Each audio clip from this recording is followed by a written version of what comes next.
In one fateful night, my wife shattered our decades of marriage by surrendering to a younger man who had yearned for her in the past. Be me, 33-year-old Benjamin Taylor, living in Tampa Bay, working as a software development team lead at a major tech company.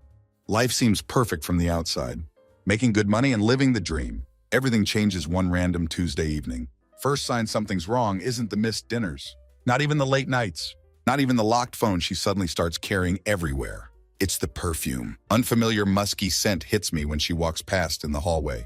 Nicole hadn't worn anything like that in years. Takes me back to when we were younger, back when she still cared what I thought. Standing in our bedroom doorway. New perfume? I ask casually. She freezes mid-step. Hand on the dresser drawer. Gives me this quick smile. Just something I found lying around. You don't like it? Her tone is light, almost dismissive, but there's something in her eyes. A flicker of something, like she's daring me to push further. I don't take the bait. Laugh it off instead. Tell her it's nice. Go back downstairs. Grab my craft beer from the fridge. But the perfume thing isn't the end. A week later, Nicole comes home with a new phone. Claims the old one was acting up. Throws this explanation at me while scrolling. Doesn't even look up. I'm not great with tech despite my job.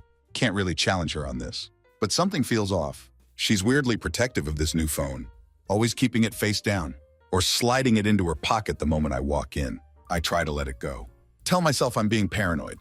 Everything would have been fine if it wasn't for what happened that Thursday night. It's almost midnight. Hear her phone buzzing on the nightstand. Nicole's in the bathroom. I glance at the screen instinctively. Message pops up. Richard W. Still thinking about earlier. Can't wait to see you again. Name hits me like a sucker punch to the gut.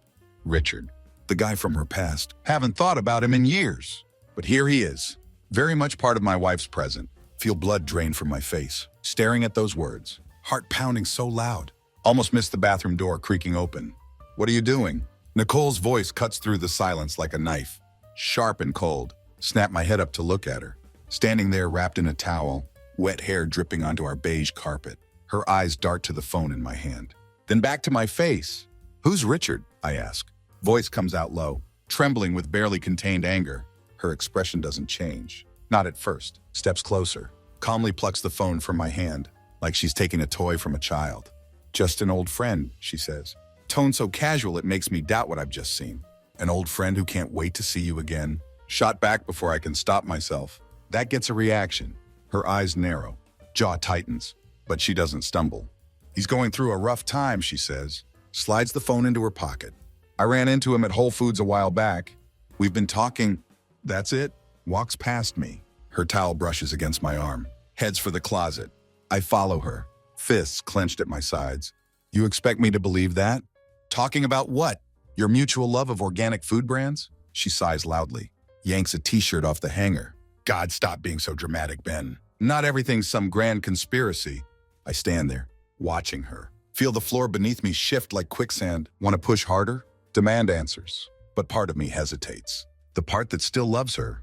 The part that still wants to believe in us. That night I don't sleep. Sit downstairs in the dark. Living room feels like it's closing in on me. Replay everything in my mind. The perfume, the phone, the message. Each piece feels like a warning sign, like cracks in the foundation. Of the life we built together, by morning my mind is made up. If she won't tell me the truth, I'll find it myself. Don't waste any time. The moment Nicole leaves for her usual Saturday Pilates class, spring into action. Pilates isn't new for her, but the sudden religious dedication to it over past few months. That raised some red flags in my head. She's not leaving the house in workout clothes anymore. Used to wear leggings and a loose tank. Now she's dressed like she's going to lunch at some fancy bistro. After walking a red carpet, her phone's locked down tight. But her laptop, that's my way in. She's never been particularly careful with it. I know her passwords, or at least I thought I did. Open it up, greeted with a new login screen. Stomach does a backflip. She changed it. Almost give up right there. But then noticed something on the desk. Sticky note tucked under a pile of papers. Scribbled in her handwriting. The words Cooper 0513. It's our cat's name and his birthday. Hands shaking as I type it in. Screen unlocks. At first, everything looks innocent.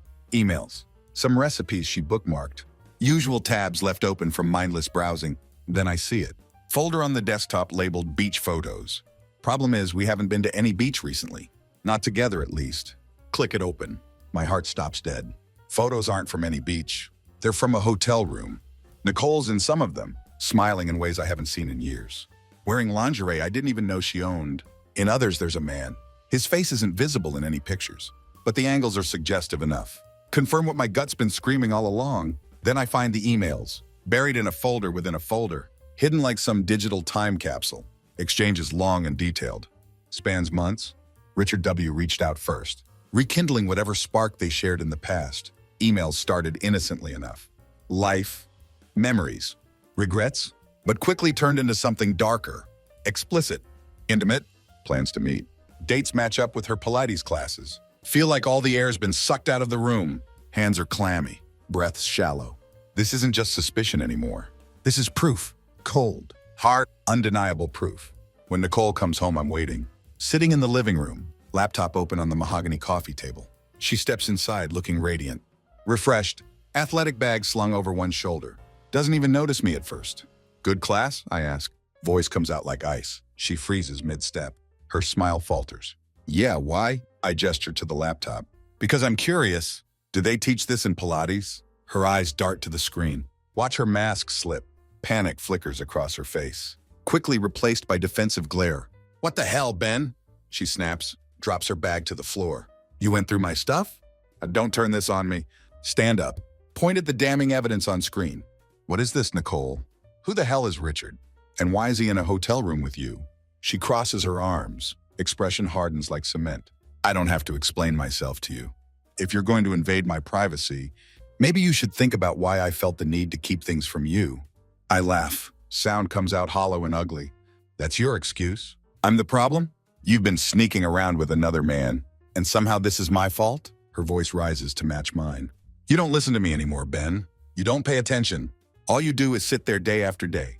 Like some damn roommate. Richard actually sees me. He cares. Her words hit like a sledgehammer to the chest. Roommate, that's what I've become to her. And what about the promises we made? The family we built? Does that mean nothing to you? I demand. Voice cracks at the end. For a moment, she hesitates. Her lip trembles. But then she straightens. Eyes turn cold as winter. Sometimes things change. People change. Maybe you should have noticed that before I had to find someone who did. I stare at her, feel my heart splintering into 1,000 jagged pieces. The woman I thought I knew, now a stranger, standing in my living room, unapologetic, defiant. For the first time, I realize this isn't just betrayal. It's war. Her words, maybe you should have noticed, echo in my ears like a taunt. Long after they leave her mouth, she said them with such venom, such cruel finality.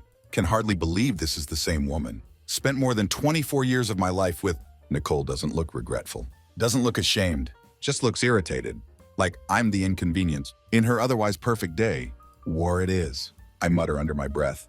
Watch her grab her bag, march upstairs like nothing happened. I don't follow her. Not yet. Instead, stay in living room, staring at open laptop, evidence of her affair spread across screen, hands trembling with rage. But mine's sharper than it's been in weeks. Need more answers. Emails told me a lot, but not enough. Hotel room is local. Recognize the decor. From that upscale Marriott downtown. Quick check of our credit card statements. No charges to that hotel, which means they're being careful. Too careful. But Nicole isn't a tech genius, and I doubt Richard is either. Scroll through her messages one more time, searching for any slip-ups. Then find it. Reservation confirmation, buried in her email trash. Dated just 2 weeks ago. Room 412. Thursday night. Stare at screen, pieces clicking into place. She wasn't at Pilates that night. She was there. With him. Nicole comes back downstairs a few minutes later. Expression unreadable. Changed into casual clothes. Sweatpants and a hoodie. Like she's trying to look harmless as possible. But tension in her jaw betrays her. What are you going to do, Ben? She asks. Voice softer now. Almost cautious. What do you think I'm going to do? Snap back? Pretend this didn't happen? I go back to watching Netflix. While you keep sneaking off to play house with Richard, she flinches, but recovers quickly. Crosses arms over her chest. Look, I'm not proud of how this happened, but maybe it's for the best. Maybe we've both been holding on to something. That isn't there anymore. Her words slice through me like a razor. Want to shout? Want to throw something? Want to force her to see the destruction she's caused? Instead, stand there, letting silence stretch between us. Is that what you really think? Finally ask, voice low and bitter, that the last 24 years were just some mistake? Something we need to undo? She hesitates. For first time, her confidence wavers. I don't know, Ben, she says. Maybe Honesty in her voice, lack of hesitation, hurts more than any lie she could have told. I guess I need some air, I say. Grab my keys from counter. Ben, don't sh. Already outdoor. Slam it behind me. Don't go far. Just down block to sit in my Audi. Try to process what just happened. Heads pounding. Thoughts racing faster than I can keep up. Can't go back in there. Not yet. Pull out my phone. Open new tab. It's a long shot, but need to confirm something. Type Marriott's name into Google. Pull up their website. Only takes few clicks to get to customer service chat. Use my best guess at Nicole's fake email. Request receipt for room reservation. Takes about 5 minutes of waiting. Hands sweating against leather steering wheel. Eventually they send it. It's not just one room. It's three. 3 separate weekends. All booked under Richard's name. Timestamp on last one. Thursday night. Room 412. Confirms what I already suspected. But there's something else. Something worse. Note attached to reservation. Bottle of Dom Perignon and red roses in room prior to arrival. Special anniversary celebration. Anniversary. My stomach churns. Richard isn't just sneaking around with my wife. He's treating her like his. That's the moment. Fire in my chest turns into an inferno. I'm not going to let her waltz away from this. Like it's some inevitable falling out. She didn't just destroy our marriage. She stomped on it. Tried to walk away without even looking back. Start the car. Grip wheel so hard my knuckles turn white. Done waiting for answers. Going to confront her again. This time with whole ugly truth laid out. This time there'll be no walking away unscathed. Storm back into house. Find Nicole in kitchen. Scrolling on her phone. Cup of chamomile tea in hand. Like nothing's happened. Sight of her so relaxed, so utterly indifferent to storm brewing between us. Makes my blood boil. She glances up. Startled by sound of door slamming shut. That was quick, she says. Setting her mug down. I don't answer. Toss printed receipt from hotel reservation. Onto granite counter in front of her. Paper flutters. Lands face up. Richard's name and sickening note about anniversary. Clearly visible. Her face pales, but she doesn't say anything at first. Eyes flick to mine. Then back to paper. Like she's calculating how much I know.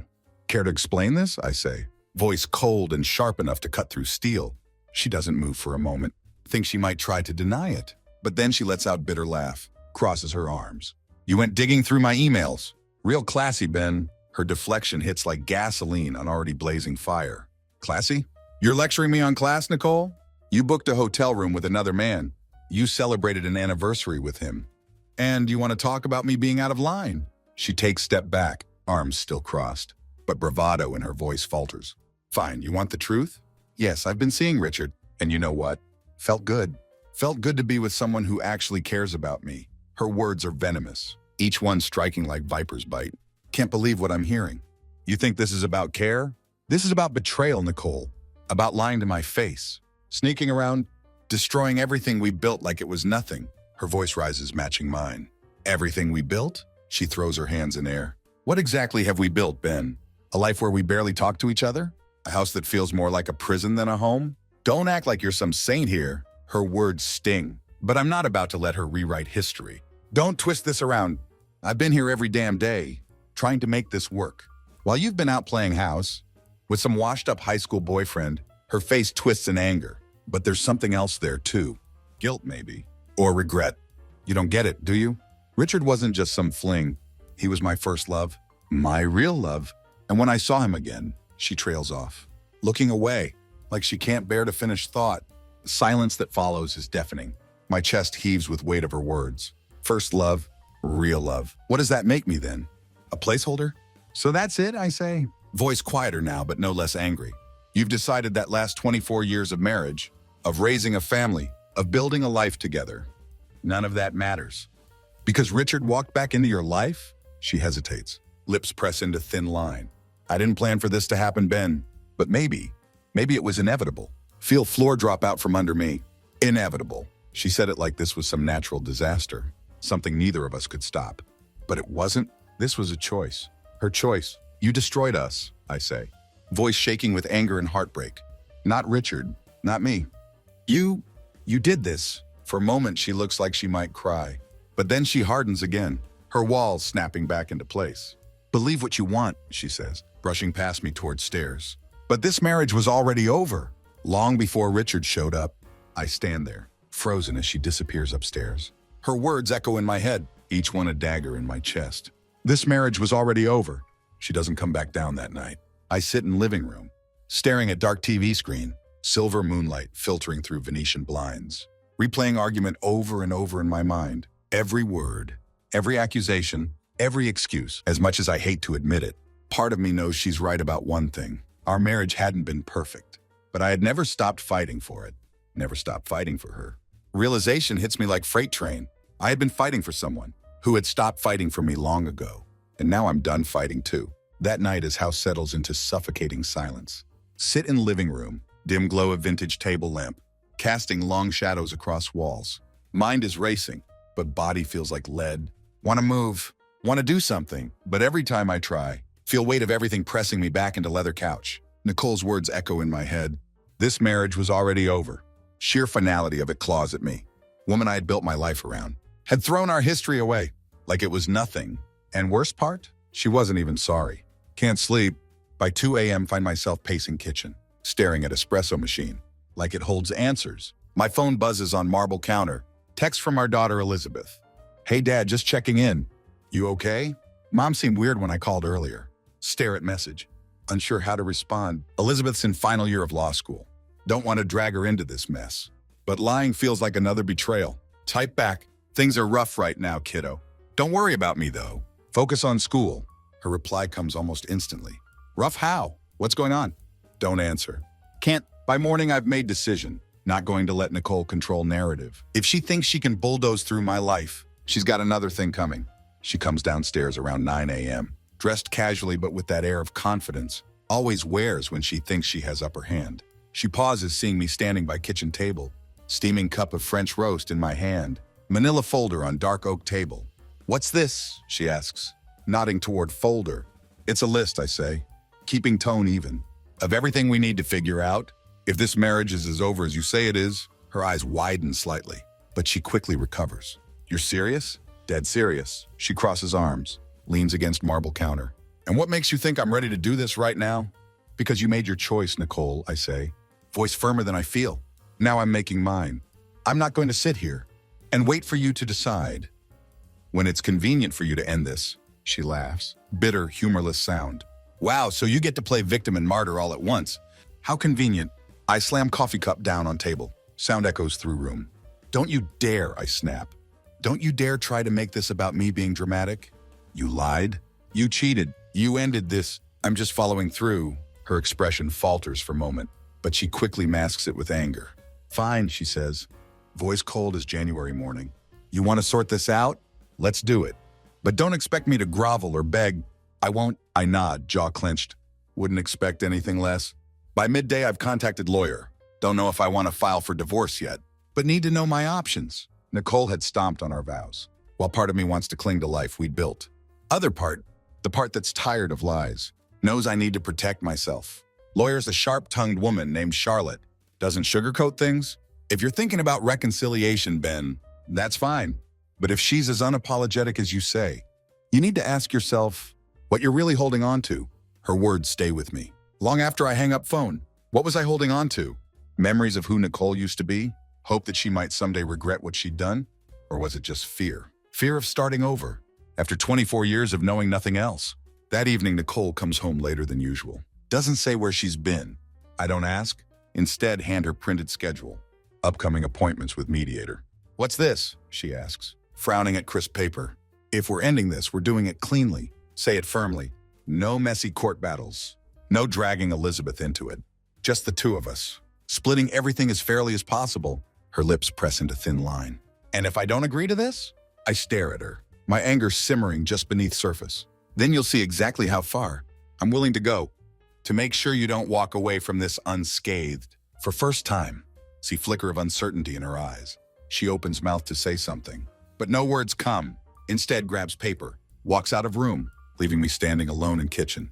This time though, I don't feel helpless. Feel ready to fight for myself, for my dignity, for whatever life looks like after Nicole is no longer in it. Next day, Nicole acts like we're strangers, sharing same house, barely speaks to me, her presence a cold shadow. That passes from room to room, without acknowledgement. That suits me just fine. Not interested in small talk. Spend morning preparing for first mediation session. Charlotte had been clear. Come armed with everything. Financials, assets, debts. Leave no stone unturned. If she tries to get clever, you'll need leverage. Leverage. Word sticks with me. Nicole had been clever enough to hide affair for months, but she'd also gotten careless. I'm not just sitting around waiting for this to unfold. Actively digging into every thread I can find. That's when I discovered joint account withdrawals. We'd opened account years ago when we bought house, intending it to be simple way. To handle joint expenses, over time it became less priority. Most bills were automated, rarely checked statements. But now, staring at online balance sheet, notice something that doesn't add up. Large cash withdrawals, spaced out over several months. One in September, another in October, 2 more in December. Thousands gone. Always on Thursdays. Always close to dates. From her email exchanges with Richard, blood runs cold. She isn't just meeting him at hotels. She's funding their rendezvous with our money. When Nicole comes home that afternoon, I'm waiting for her in living room. Bank statements printed out, highlighted in neon yellow, spread across glass coffee table. She walks in, juggling car keys and iPhone, freezes when she sees me sitting there. "What now?" she asks, voice tinged with annoyance. "Sit down," I say. Gesture to leather armchair opposite me. She rolls her eyes, but complies, tosses her designer bag onto floor, leans back in chair. "What's this about?" Slide papers across table toward her. "Care to explain why you've been withdrawing thousands of dollars from our joint account?" Her face pales slightly, but quickly recovers, lips curling into defensive smirk. "It's my money too, Ben. Or have you forgotten?" "Don't play dumb, Nicole." Say it while leaning forward. "These withdrawals, they match up with dates you were meeting Richard. You've been using our money to bankroll your affair." She opens mouth, then closes it again, her expression hardening. "And what if I have?" Audacity of her response hits me like slap across face. She doesn't even try to deny it. "So that's it?" I say, voice shaking with anger. "You're just going to admit it, like it's no big deal?" She shrugs, casual as discussing weather. "It's not like you were using it for anything important." I shoot out of chair, towering over her. "Are you kidding me? That money was for us, for our future, not for some sleazy Marriott rooms and bottles of Dom Perignon with your boyfriend." She stands too, face twisted with anger. "You want to talk about the future? You've been checked out of this marriage for years, Ben. At least Richard gave me something to look forward to." Her words hit hard, but they don't weaken me. If anything, they fuel fire raging inside. "Look forward to this," I say. Grab papers, shove them back in leather portfolio. "Mediator's going to hear about every penny you stole, every lie you told, and every disgusting thing you did to tear this family apart." Nicole's expression falters, but only for a moment. She squares her shoulders, lifts her chin. "You think you're so righteous, Benny? But let's see how much fight you've got. When this gets messy," I step closer, voice dropping to low, dangerous tone. "You have no idea how messy I'm willing to get." That night, I pack up everything. All financial documents, the emails, hotel receipts, everything.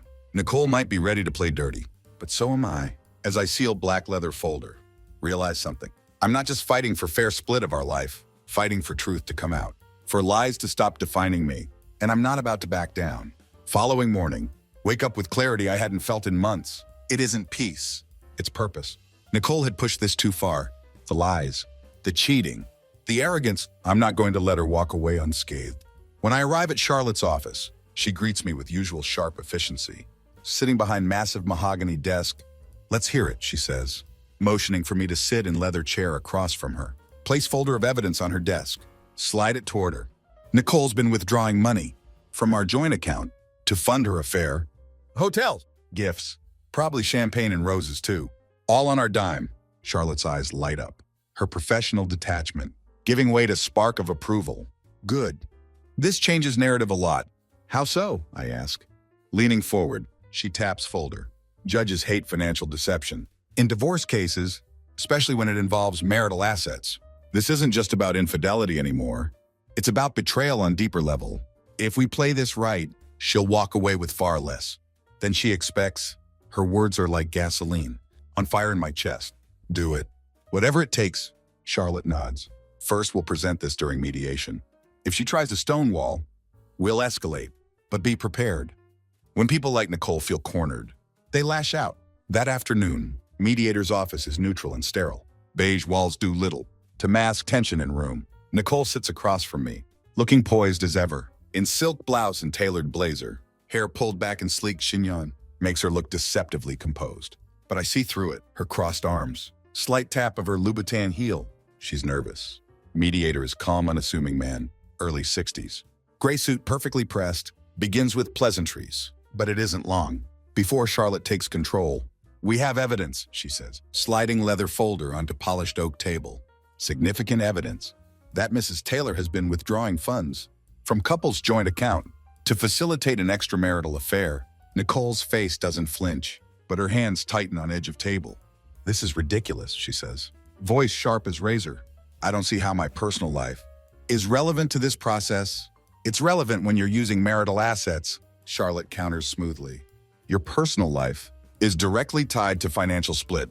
We're here to discuss." Mediator raises hand. "Let's not escalate." "Mrs. Taylor, do you deny the withdrawals?" Nicole hesitates, eyes flicking toward me. Before she replies, "No, I don't deny it, but it's my money too." Charlotte doesn't miss beat. "Yet you used it without mutual consent, in ways that directly damaged marriage. That's misuse of marital funds. And courts won't look kindly on it." For first time, Nicole looks rattled. Her calm demeanor cracks, just enough for me to see panic underneath. "This is a witch hunt," she snaps, leaning forward. "You don't get to punish me for finding happiness after years of being ignored. In this marriage, words sting, but I don't let them show. Instead, lean back in chair, watching as Charlotte dismantles her arguments, piece by piece. "Happiness doesn't justify theft," Charlotte says bluntly.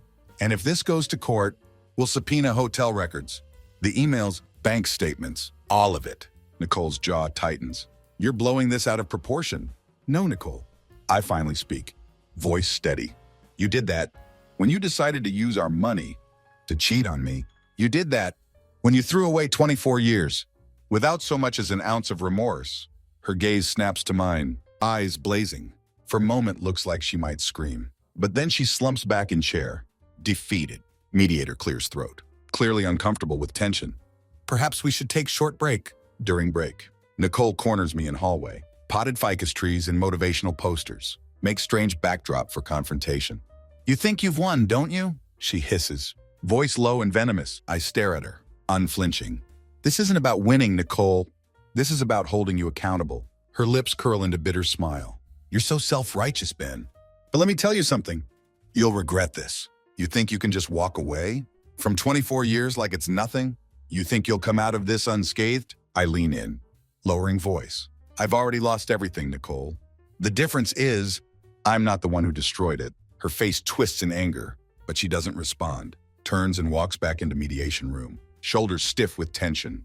I follow, feeling strange sense of calm wash over me. For first time in weeks, feel like I'm finally in control. Not of her, not of situation, but of myself. And that's enough for now. Rest of mediation session unfolds. Intense, deliberate rhythm, like chess game, with stakes raised impossibly high. Nicole has lost earlier confidence. Still sits upright, still maintains air of defiance. But her words are clipped. Her response is defensive. Charlotte, ever the strategist, maneuvers around her like hawks circling prey. She doesn't just focus on financial betrayal, highlights emotional toll. My client's well-being has been irreparably damaged by Mrs. Taylor's actions, Charlotte states firmly. This isn't just about money.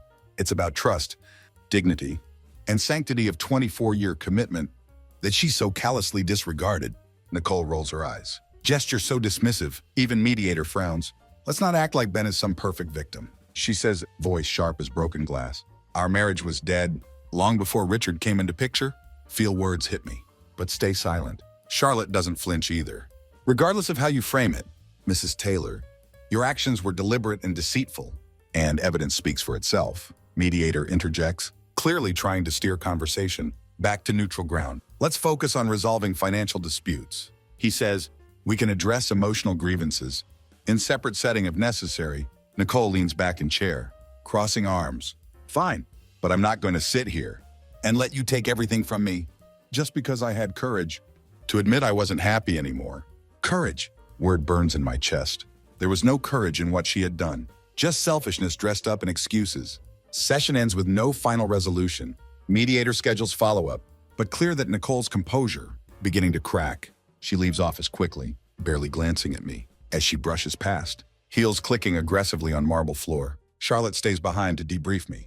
"She's unraveling," she says bluntly. That kind of defensiveness is sign she's not as confident in her position As she wants us to believe, she knows financial misuse puts her on thin ice. Do you think she'll cave? I ask. Charlotte gives me measured look. She might, but people like Nicole don't go down without fight. She'll find another way to assert control. That evening, return home to find Nicole, sitting at kitchen table, glass of Merlot in hand, her phone face down on marble surface. Eyes are bloodshot, but not from tears. She looks tired, drained, as if day had finally caught up with her. You're late, she says flatly, swirling wine in crystal glass. I ignore her comment, start toward stairs. Do you even care? What happens to this family? She calls after me. I stop, hand on banister, slowly turn to face her.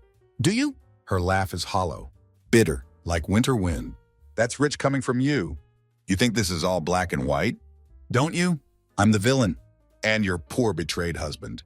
I think, I say, voice calm but firm, that you made choice, and now you're angry because you're finally facing consequences. She stands abruptly, chair scraping loudly against hardwood floor. You don't get it, Ben. You never got it. I needed more than this. More than you. Her words sting. But I don't let it show. You needed more? Then you should have told me. You should have been honest. Instead, you lied. You stole. You cheated. And now you want to act like that makes you brave. She flinches, face contorting in anger. You're so damn righteous. Like you were some perfect husband.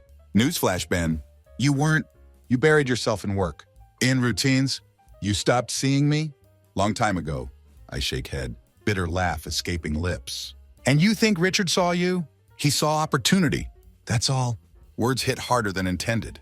Her expression shifts. Flicker of doubt crosses face. Before she masks it with anger again. I'm done having this conversation, she says, grabbing wine glass, storming past me toward living room. I let her go. No point arguing anymore. Cracks in her armor showing.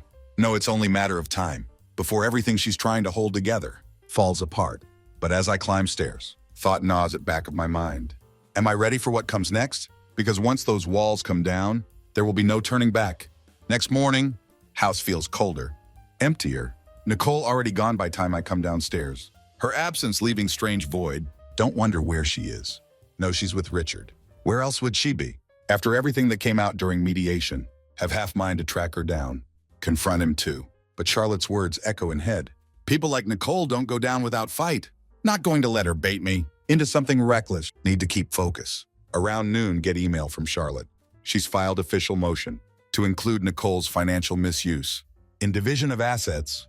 If she doesn't start cooperating, Charlotte had written, will escalate. Gives me some comfort. Knowing law is on my side, but Nicole isn't someone who goes quietly. That's proven few hours later when she walks back into house with smug expression and cream-colored envelope in hand.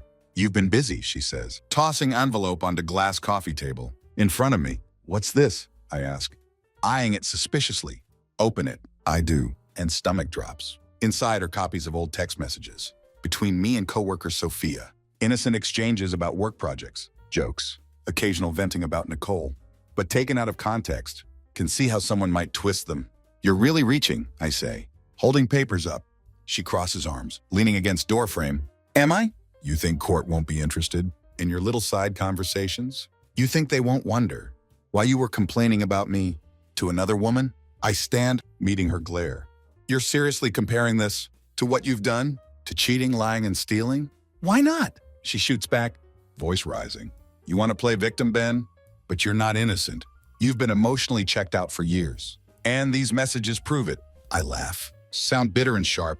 So this is your plan? Deflect, twist narrative, and hope no one notices. You're one who tore marriage apart? Her jaw tightens. Court will notice, Ben. And if you keep pushing me, I'll make sure they see every flaw, every mistake you've ever made. For a moment, feel familiar wave of anger rising.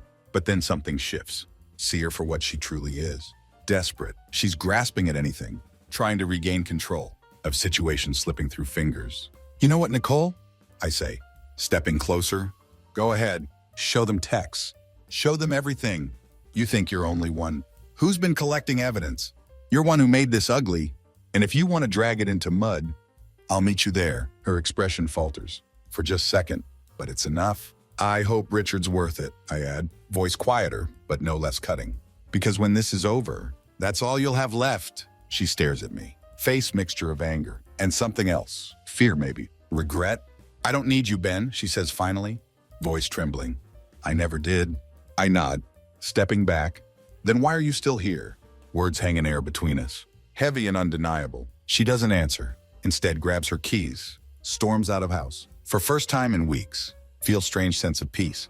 As door slams behind her, she can try to twist narrative, all she wants. But truth is out now, and I'm not backing down. This isn't just about ending marriage anymore. It's about reclaiming my life from someone who had no right to hold it hostage. Nicole can throw whatever she wants at me. I'm ready. Nicole doesn't come home that night. House feels eerily quiet without her. But instead of feeling lonely, feel liberated. The tension, constant undercurrent of lies. It's all gone. For first time in weeks, can think clearly. Early next morning, Charlotte calls, good news in her sharp voice. Financial misuse going to work heavily in your favor? Court's initial response to our filing suggests Nicole will be held accountable for any misappropriated funds. That's great, I say. But she's not backing down. She won't, Charlotte replies, unfazed. Not until her back's against wall, but we'll get there. I've requested hotel records. Once we have those, her Richard fantasy will be hard to spin into anything innocent. Thank her and hang up. But mention of Richard stays with me. He had been catalyst for all this, one who reignited Nicole's reckless tendencies, yet he remained in background, untouched, for now. That afternoon, as sorting through old files in study, my phone buzzes. Text from Elizabeth. Mom called me. She's acting weird. What's going on? Stare at message, debating how much to tell her. Elizabeth deserves truth, but don't want to drag her into ugliness of it all. After moment, type back. Things are complicated right now. We'll talk soon. Focus on school, okay? Her response instant. I'm coming home this weekend. Sigh deeply. Elizabeth stubborn, just like her mother. If she's coming home, there's no stopping her. That evening, Nicole finally walks through door, her face tight with anger and exhaustion. She doesn't acknowledge me. As she kicks off designer heels, heads straight for kitchen. I follow, lean against door frame as she pours herself glass of Cabernet.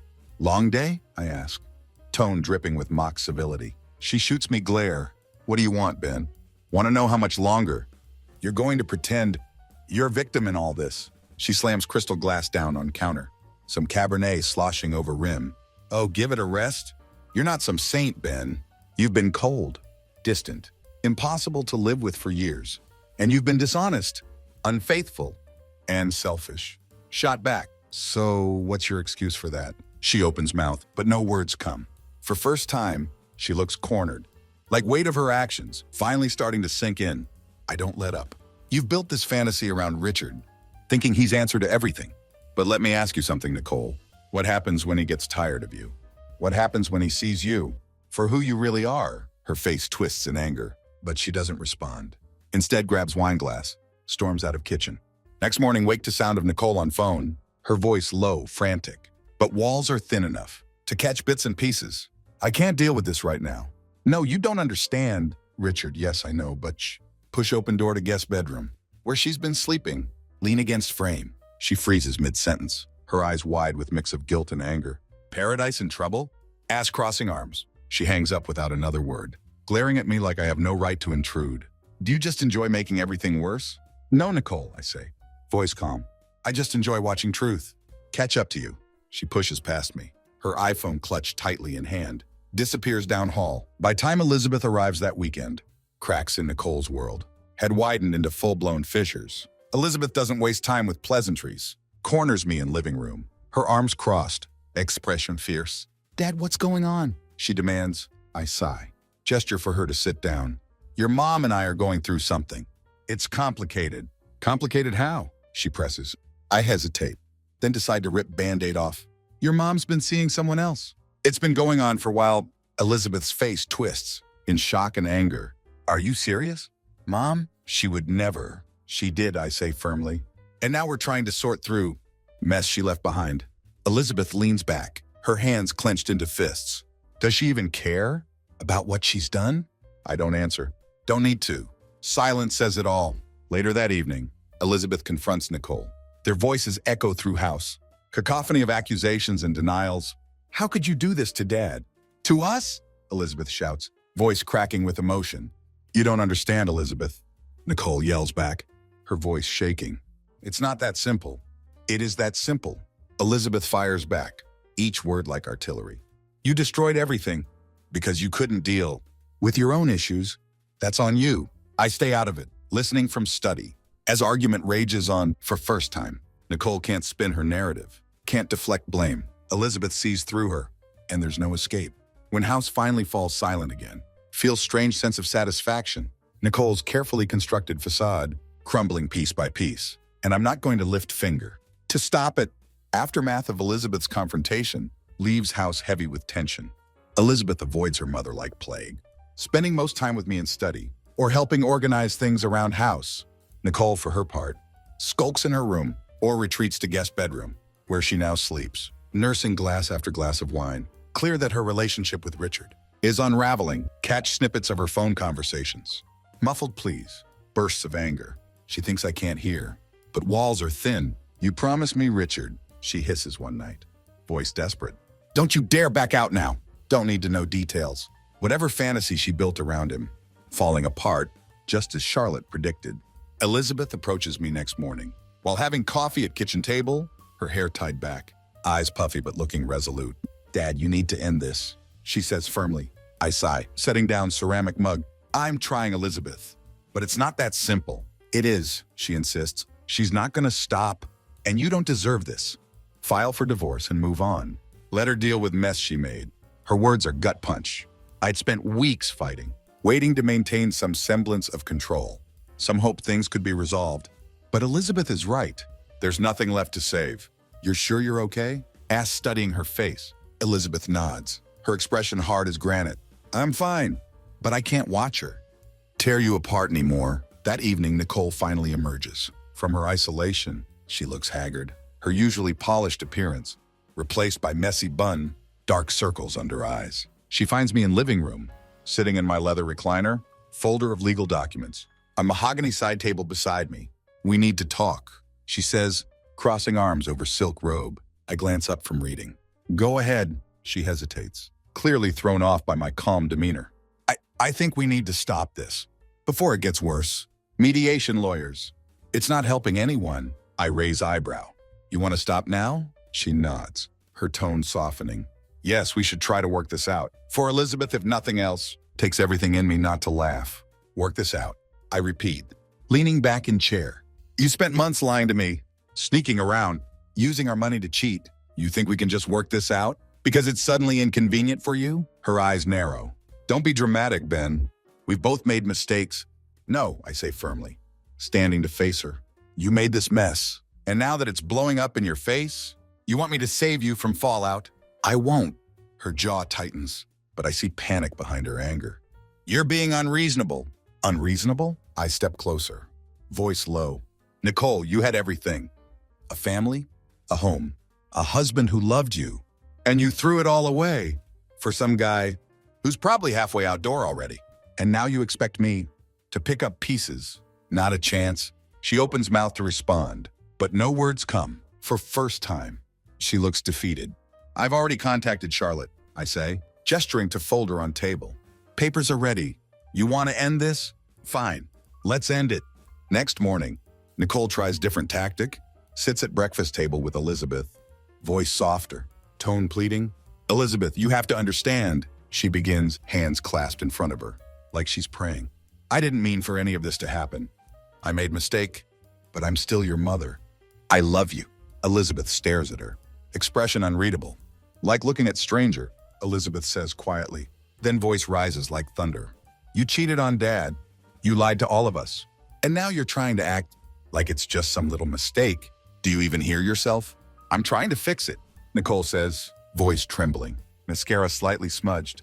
No, Elizabeth snaps, standing abruptly. You're trying to save yourself, grabs her leather messenger bag. Good luck with that. Later that day, find Elizabeth packing her things. In childhood bedroom. I need to get back to campus, she says, voice tight with emotion. I understand. Rest hand on her shoulder. Thank you for being here. She nods, eyes welling with tears. Just don't let her drag you down, Dad. Promise me. I promise. As Elizabeth drives away, watch her silver Volkswagen disappear. Down tree-lined street. House feels emptier than ever. But no, I can't let it break me. Nicole spiraling, her once perfect world, collapsing around her, and for first time, feel no obligation to catch her as she falls. This is an end for me. It's beginning. Day Nicole and I signed divorce papers. Feels surreal. Meet at Charlotte's office. Air between us colder than December morning. She's dressed impeccably. Navy silk blouse, tailored pants, makeup flawless. But her eyes betray her. She looks tired, worn down by weight of everything she brought upon herself. Charlotte reviews papers carefully, sharp eyes scanning each page before sliding them across polished desk to me. All set on our end, she says professionally, pick up Mont Blanc pen. Pause for a moment as look at Nicole. She's staring at papers, her hands trembling slightly. Ready? I ask, voice devoid of emotion. She doesn't answer right away. Her gaze flickers to mine. For briefest moment, think I see flicker of woman I once loved. One who used to laugh with me over late-night movies. One who held my hand during Elizabeth's first steps. But that woman is gone. Let's just get this over with, she says finally, taking Mont Blanc pen, signing her name in quick, angry strokes. When it's my turn, sign each line with steady hands, feeling strange mix of relief and sadness. This is it. Official end of 24 years. After meeting, Nicole stops me in hallway. Outside Charlotte's office. Ben, she says quietly. I turn, waiting for her to speak. Do you ever think... She hesitates, voice breaking slightly. Do you ever think things could have been different? I look at her, really look at her. For first time, don't feel anger, don't feel betrayal. Just feel nothing. No, Nicole, I say simply. You made your choices, and so did I. She nods slowly, tears welling in eyes. I'm sorry, she whispers.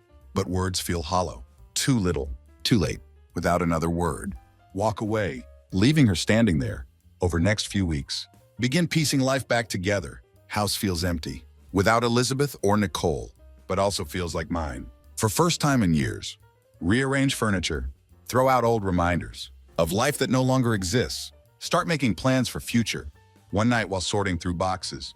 In dusty attic, find old photo album, flipping through pages. See snapshots of happier times, family vacations, birthdays, anniversaries.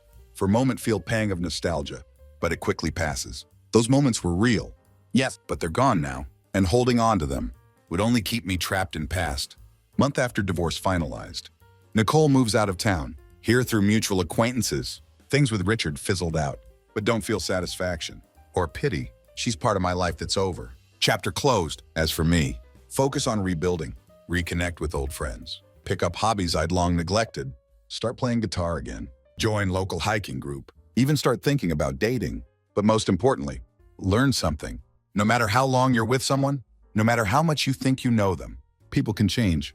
And when they do, you have to decide whether to hold on or let go.